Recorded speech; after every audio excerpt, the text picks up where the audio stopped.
Welcome back, everybody. This is the Mediocre Alaskan Podcast, episode 178.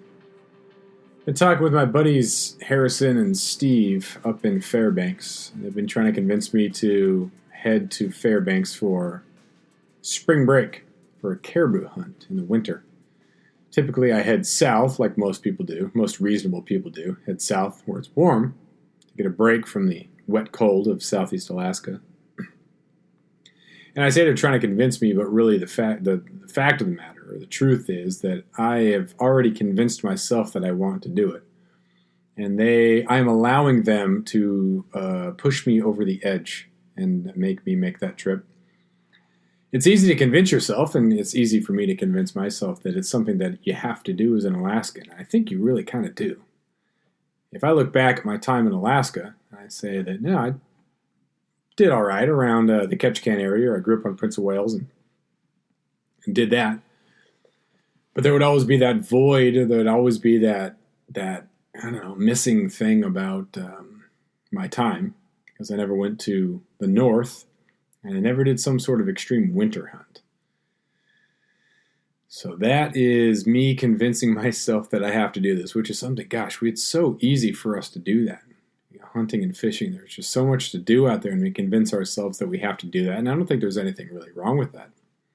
I think it depends on what it comes at the expense of. Obviously, there's a literal expense, but what is it that you are putting off, or what is the cost outside of the obviously the ticket and all that sort of stuff. What could that money also could have gone to? Nick Jans was talking to my class on Tuesday. He was a guest speaker for my Adventure Lit class, and he's a prolific Alaskan writer. He's written for Alaska Magazine for 15, 20 years or so, and he's written 13 books. And I had him in the class because we were talking, or via Zoom, of course, because we had finished reading The Grizzly Maze, his book about Timothy Treadwell.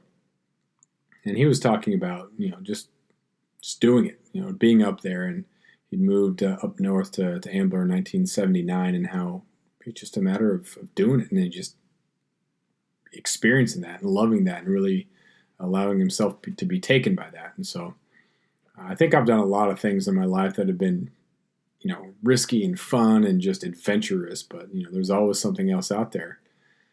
I think you have to come to terms with what you can do and not be just, pushing, always something more, and not being satisfied. I think contentment is also very important, and being satisfied with your, life. If you just continually think that you're not living a great life and you think these experiences are going to fill some sort of void, then, you're going to be hurting when those things don't, fix your problems or fill that void. But I think there's a very healthy thing with being excited about adventure and seeing what's out there. I think if you have the opportunity to do that, and so, even though that sounds, again, like someone who's convincing himself that he needs to go hunt caribou in March.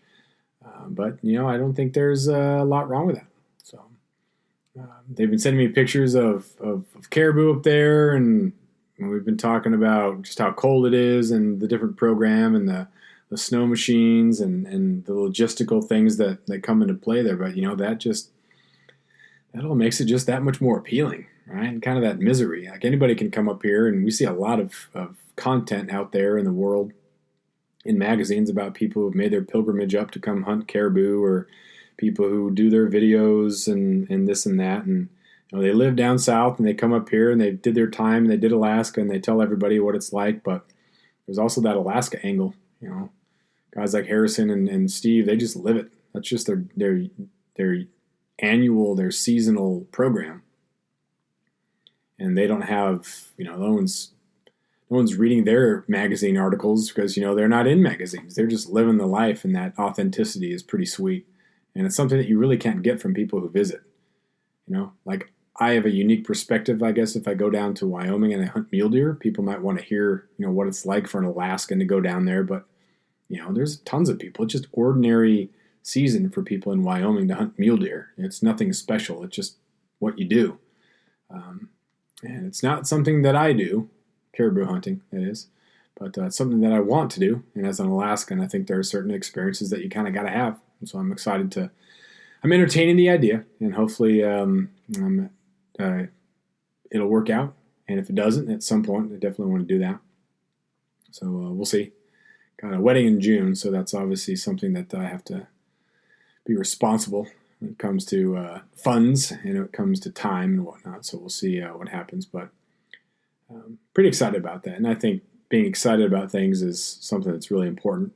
Having things to look forward to, some things to save for, things to train for, things to really look forward to. So that's what's on the radar for 2021.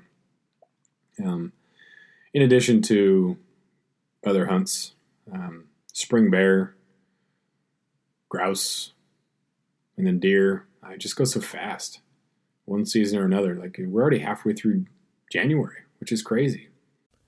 After years of fine print contracts and getting ripped off by big wireless providers, if we've learned anything, it's that there's always a catch. So when I first heard that Mint Mobile offers premium wireless starting at just $15 a month, I thought, what's the catch? But after talking to them and using their service, it all made sense. There isn't one. Mint Mobile's secret sauce is that they're the first company to sell wireless service online only. They cut out the cost of retail stores and pass those sweet savings directly to you. For anyone who hates their phone bill, Mint Mobile offers premium wireless for just $15 a month.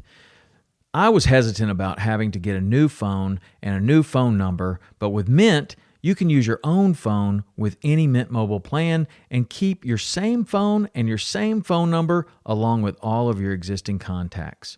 Mint Mobile gives you the best rate whether you're buying for one or for a family, and at Mint, families start at 2 lines. All plans come with unlimited talk and text plus high-speed data delivered on the nation's largest 5G network. Switch to Mint Mobile and get premium wireless service starting at just $15 a month. To get your new wireless plan for just $15 a month and to get the plan shipped to your door for free, go to mintmobile.com/waypoint. That is mintmobile.com/waypoint.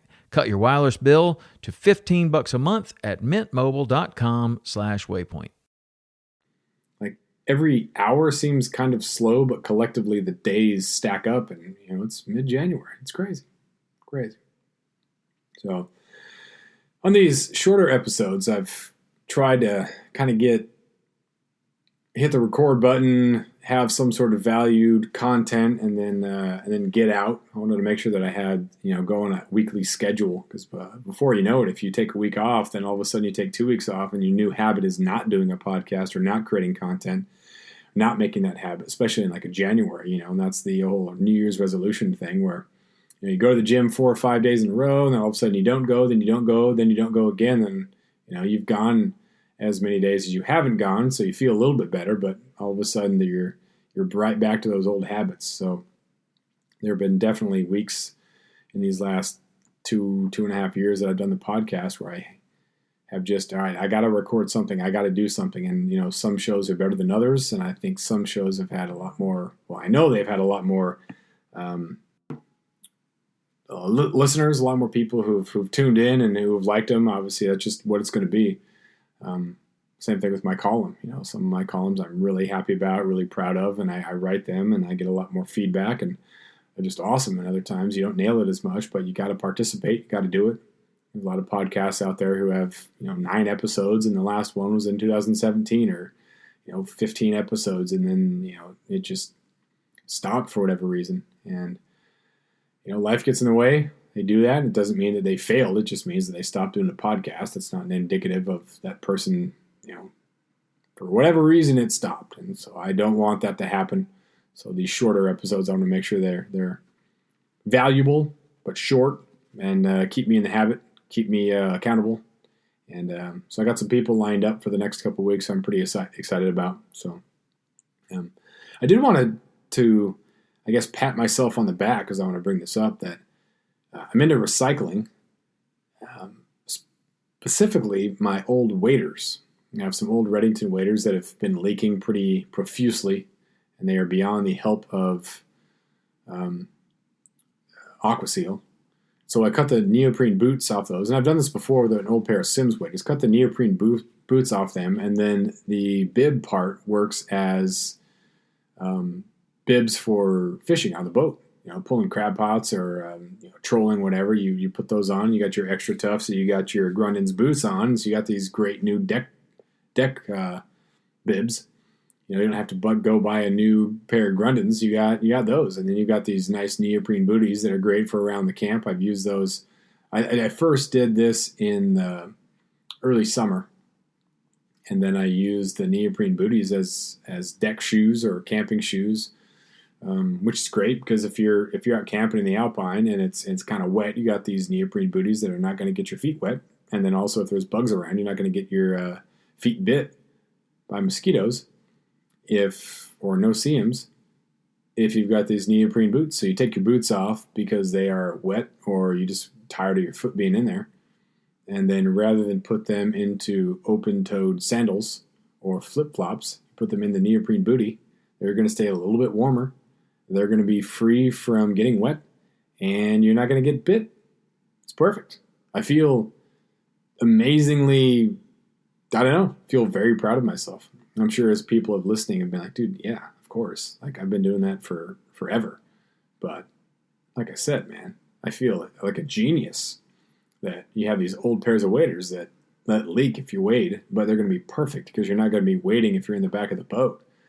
And so if you cut a little bit of a cut up the leg, they can fit on easier if you have your boots on. If not, you just take one boot off at a time, put the bibs on, put the boot back on, and you're good to go.